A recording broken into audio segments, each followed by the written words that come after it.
Okay, this is just a short little demonstration to give you some ideas that I want you to think about when you use anything like a light table. There's all kinds, light boxes, photography ones that are shallower than this. This is just an old light box I had when I was doing some layouts years ago. And yet there's some things that are really good to think about. If you happen to be trying to set up something, you would probably want to use something like this that's a plexiglass that's not clear like a piece of glass, and it's a lot stronger too, so you don't have to worry about breaking a piece of glass. And then with all these things, opaque projector or this, they can get very hot, and I want you to be aware of that too, and remember to turn the things off, because you can have, if nothing else, things warp, maybe even start a fire if you're not careful, and you just go off and forget it.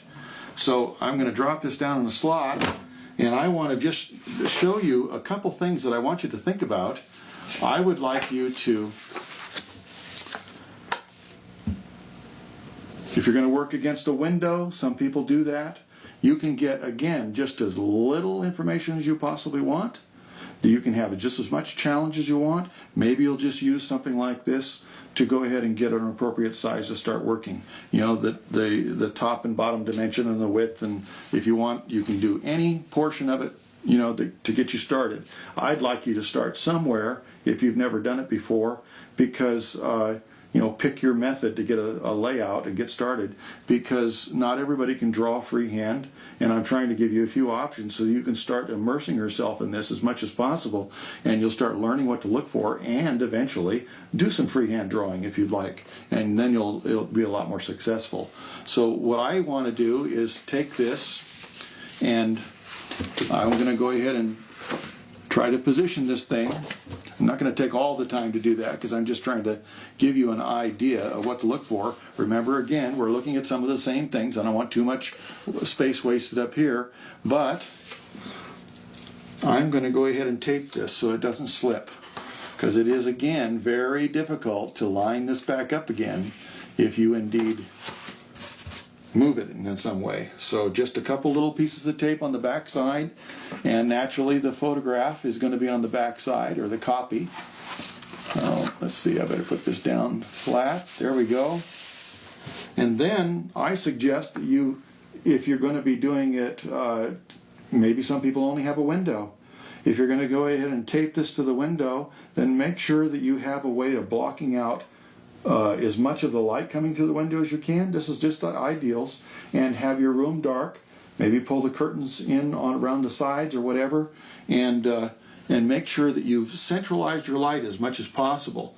So in this case, I've gone ahead and just cut a quick little mat. May not be perfect, but I want to just show you what it's like when you have it flooded with light. This is glaring through your eyes. It makes it difficult to really see what you're doing as well, and we want to make sure that we're concentrating the light in the right place.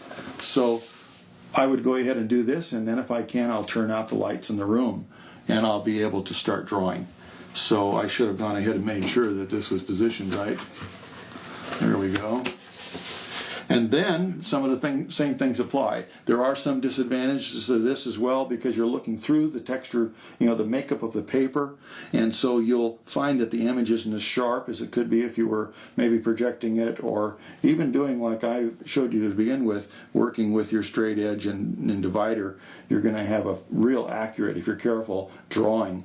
This one can be accurate in more of a general way, but I want you to keep your pencil on the paper and clearly identify your guidelines, because you don't want to have to be doing a lot of erasing, and you want a nice clean edge representing what you want so that you can take your value out to that edge.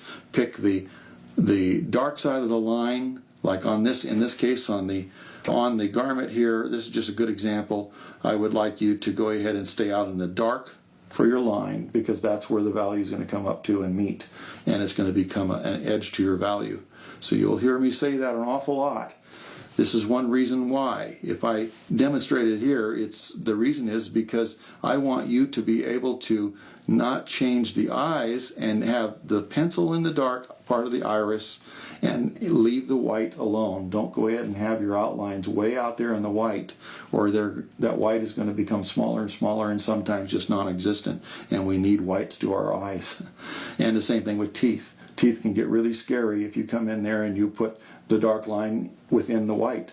Put it on something past the insides of the mouth and things like that, that outline, and you have a chance then to come out and meet that line with your value, and your teeth don't get smaller and smaller, and you don't have bigger and bigger spaces in between your teeth. So again, you can do just as little as you want. If this is just a start because you don't know how to, really visualize, you can make yourself a copy and get it the size you want to draw, and then go ahead and use this method to get as little or as much information as you think you can. That's just a little bit about light tables, and if you need to, you can go ahead and take some things into consideration that'll, again, help you have a better outcome.